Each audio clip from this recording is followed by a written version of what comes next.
Hello दोस्तों, कौशलम आपके लिए एक नया स्टॉक मार्केट से रिलेटेड एक कोर्स लेके आया है और इस कोर्स का नाम है वेल्थ क्रिएशन। वेल्थ क्रिएशन में आपको रोज के 10 मिनट देने हैं और आपको लॉन्ग टर्म इन्वेस्टमेंट की साइकोलॉजी के साथ स्टॉक मार्केट के अंदर इन्वेस्टिंग करनी है। अब सबसे पहले हम स्टार्ट करते हैं बेसिक से कि एक शेयर क्या होता है। तो उसको हम एक एग्जाम्पल लेके चलते हैं कि सपोज करो हमें बिजनेस स्टार्ट करने के लिए 10 लाख रुपए चाहिए। अब 10 लाख रुपए या तो हम बैंक से लोन ले सकते हैं या हम पब्लिक इशू कर सकते हैं। पब्लिक इशू करने के लिए क्या होगा, हमने 10 लाख रुपए को डिवाइड कर दिया 1 लाख यूनिट में और एक यूनिट की कीमत होगी 10 रुपए।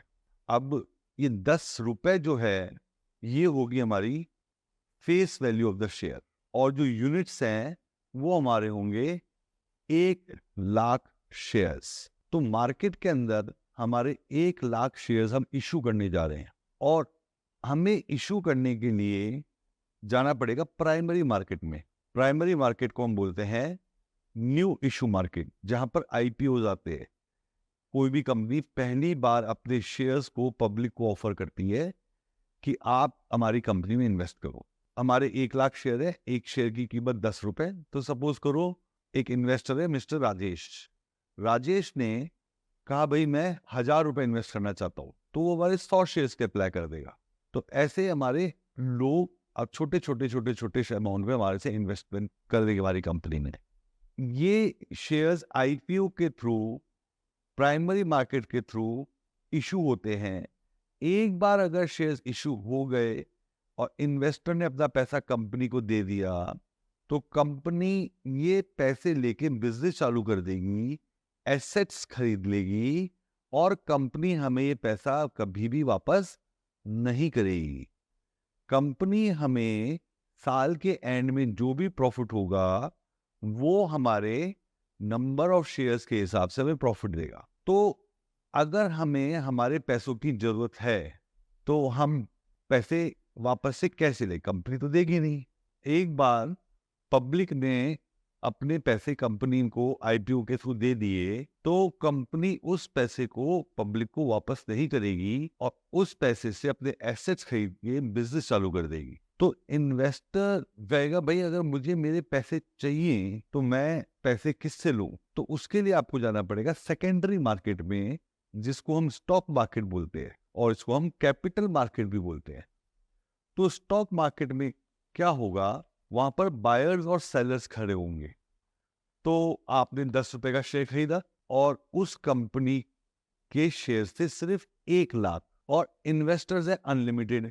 जिन लोगों को शेयर नहीं मिले प्राइमरी मार्केट में, अब इसका मतलब क्या हुआ भाई, शेयर्स थे 1 लाख लेकिन पब्लिक है अनलिमिटेड शेयर्स के लिए अप्लाई कर सकती है पब्लिक। तो लोगों ने 2 लाख शेयर के लिए अप्लाई कर दिया सपोज करो।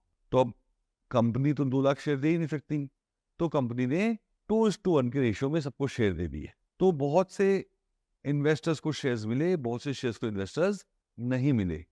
जिनको मिल गए तो वो शेयर होल्डर हो गए, जिनको नहीं मिले और वो इस कंपनी के शेयर होल्डर बनना चाहते हैं तो वो सेकेंडरी मार्केट में आपसे बाय करेंगे।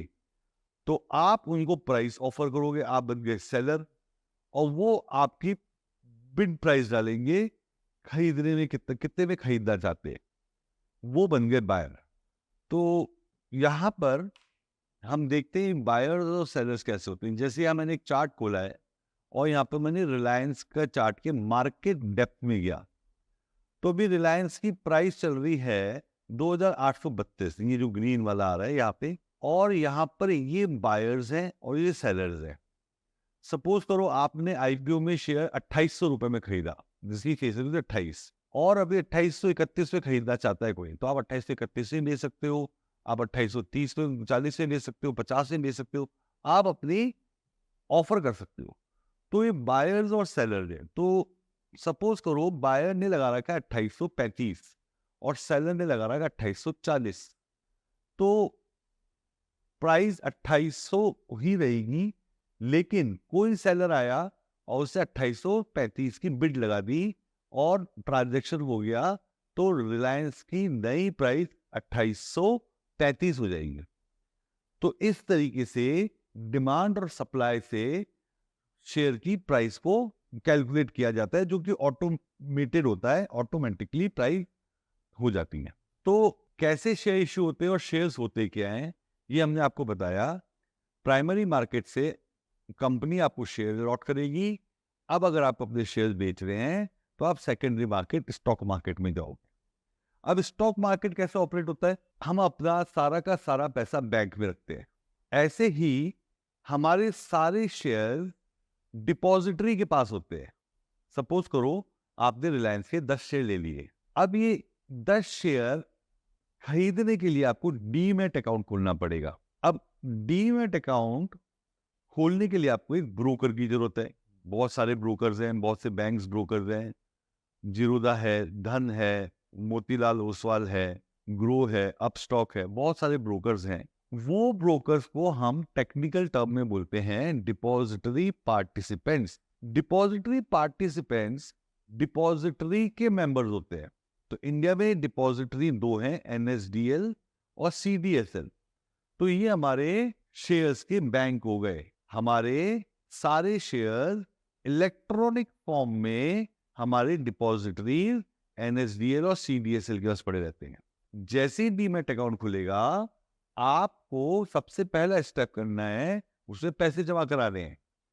फिर आपको इवेल्युएट करना है कि मैं कौन सा शेयर खरीदूं जिसकी कीमत बढ़ने वाली है। तो आपको लगा कि भाई रिलायंस अभी चल रहा है 2830 और ये जाएगा 3000।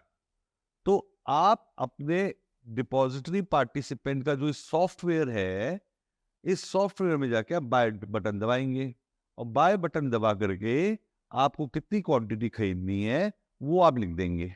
और जैसे ही आप अपनी बिड डालेंगे, क्योंकि आप बायर हैं, तो आप चाहो तो मार्केट प्राइस पे खरीद लो। जैसे अगर आप मार्केट प्राइस पे खरीदोगे तो अभी 2832 में सेलर बैठे हुए हैं, तो आपको 2832 में रिलायंस का शेयर मिल जाएगा। अगर आप कहते तो नहीं यार मैं तो 2820 में खरीदना चाहता हूं, तो आप अपनी 2820 की बिड लगा के छोड़ दो। कोई सेलर 2820 में बेचने को आएगा तो आपको 2820 में शेयर मिल जाएगा। तो ये एक प्रोसेस है, उस प्रोसेस के थ्रू आप स्टॉक मार्केट में ट्रेडिंग स्टार्ट कर सकते हैं। अब स्टॉक मार्केट में सबसे बड़ा मिथ क्या है? Quick money. देखिए, कोई भी प्रोफेशनल है, सीए है, डॉक्टर है, लॉयर है, इंजीनियर है, कोई एमबीए करता है, कोई बीसीए करता है, तो पहले तो वो एक स्कूल की एजुकेशन में 18 साल लगाता है, फिर अंडर ग्रेजुएशन और मास्टर्स करने में 5 से 6 साल लगाता है, फिर इंटर्नशिप करने में 2 साल लगाता है। 25 साल के बाद उसकी जॉब लगती है और जॉब में रोज के 8 घंटे काम करता है, तब उसको महीने के एंड में पैसे मिलते हैं। तो आप कैसे अज्यूम कर लो कि स्टॉक मार्केट में मैं आज पैसे लगाऊं और कल मैं कमाने लग जाऊं। तो सबसे पहले तो स्टॉक मार्केट में आपको अगर आना है तो आपको एक लॉन्ग टर्म इन्वेस्टर की तरह आना है और आपको विजन लेके चलना पड़ेगा 20 साल का। तो इसमें जो आपकी फर्स्ट लाइन जॉब है, आप में से बहुत से जॉब करते होंगे, कोई बिजनेस करते होंगे, कोई प्रोफेशन करते होंगे, तो सबसे पहला रूल है आपका फर्स्ट लाइन जॉब को इफेक्ट नहीं करना है। आप अपना फर्स्ट लाइन जॉब पे फोकस करते रहो और अभी आगे के आपके चैप्टर्स में आपको बताएंगे कि आप फर्स्ट लाइन जॉब करते करते आप एक मैसिव वेल्थ कैसे क्रिएट कर सकते हो। जैसे आपने सुना होगा विप्रो के बारे में। अगर 1990 में विप्रो में 1 लाख रुपए लगा के छोड़ दी होते तो आज करोड़ों रुपए है। आप वो 1 लाख करोड़ रुपए कैसे बन गए, वो वाला जो मैकेनिज्म है वो हम आपको सिखाएंगे। कोई बिजनेसमैन होता है, 1 करोड़ रुपए में बिजनेस में डालता है, तो नहीं सोचता कि कल ही मेरे पास पैसे आएंगे। वो 3 साल का, 2.5 साल का एक ब्रेक इवन लेके चलता है कि 2.5 से 3 साल में मैं ब्रेक इवन पे आऊंगा। तो हमारी आपसे यही रिक्वेस्ट है कि ये जो कोर्स है इसको आप शांति से समझें, सोचें, फिर जो इन्वेस्टमेंट लेके चले लॉन्ग टर्म लेके चलें। क्विक फिक्स नहीं कि आज मैंने डाले पैसे और मेरा कल से घर का खर्चा निकलना चालू हो गया। घर के खर्चे के लिए आप अपने फर्स्ट लाइन जॉब पे फोकस करिए। तो मैसिव वेल्थ क्रिएट कैसे होती है? मैसिव वेल्थ क्रिएट इक्विटी से होगी। इक्विटी में क्या होता है, जैसे आपने वो कंपनी है जिसने 10 रुपए का शेयर खरीदा और आपने 1000 शेयर ले लिए। अब उस कंपनी का प्रॉफिट बढ़ा, बिजनेस बढ़ा, अच्छे-अच्छे ऑर्डर्स आ रहे हैं। तो पहली चीज तो market, stock market, secondary market में जो लोग खरीदना चाहते हैं वो उसको हाई प्राइस पे ऑफर करेंगे। कोई 10 रुपए से ऑफर कर देगा, 11 में खरीद दे, कोई 12 में। तो over a period of 20 years ये 10x भी जा सकता है, 100 रुपए जा सकता है, 200 रुपए जा सकता है, 500 जा सकता है। तो एक तो आपकी जो वेल्थ है, वेल्थ होती है number of share into market price. तो आज के 5 साल बाद आपने देखा यार, मैंने 1000 शेयर खरीदे थे 10 रुपए के भाव पे और आज इसका 500 भाव हो गया, तो आपकी वेल्थ होगी 5 लाख। तो एक तो वेल्थ क्रिएट होती है जब किसी भी शेयर की मार्केट प्राइस ऊपर जाती है।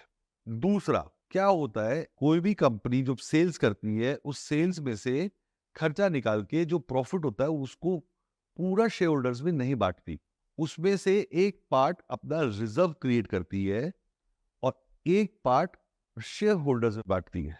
दूसरा क्या होता है, आपको हर साल कंपनी डिविडेंड देती है। प्रॉफिट में से एक पार्ट डिविडेंड जाता है, एक पार्ट रिजर्व जाता है। तो डिविडेंड आपकी इनकम चालू होगी, आप उसको भी री इन्वेस्ट कर सकते हो। दूसरा, अब कंपनी ने रिजर्व्स इकट्ठे किए 5 साल, 10 साल, 3 साल, 4 साल, अलग अलग कंपनी का अलग अलग स्ट्रेटेजीज होती है। उस रिजर्व में से कंपनी अपने शेयर होल्डर्स को बोनस शेयर इशू कर देती है।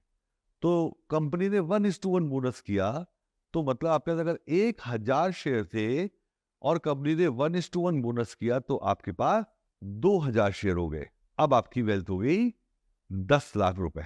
और अच्छी कंपनीज मोस्टली 3 से 5 साल में, 7 साल में बोनस शेयर इशू करती रहती है। तो आपकी वेल्थ कैसे क्रिएट हो रही है? पहली बात तो आपने अच्छी कंपनी में इन्वेस्ट करा और उस कंपनी की प्राइस बढ़ती गई। दूसरा, कंपनी क्या करती है, आपको बोनस देती है और डिविडेंड देती है। तो आपने जो डिविडेंड आ रहा है उसको भी रीइन्वेस्ट कर दिया और बोनस से आपके नंबर ऑफ शेयर डबल हो गए। तो ऐसे करते करते करते आपका अगर 20 से 25 साल का विजन है तो you will create a massive wealth. जैसे हम सुनते हैं कि यार हमारे पेरेंट्स ने विप्रो में, इन्फोसिस में, रिलायंस में, इनमें इन्वेस्ट कर दिया होता तो आज हमारे पास इतने पैसे होते। तो आप इन्वेस्ट करना चालू करो और पावर ऑफ होल्डिंग, आप होल्ड करके रखो। जितना स्टॉक का होल्ड करोगे उतना आपका वेल्थ क्रिएट होगा।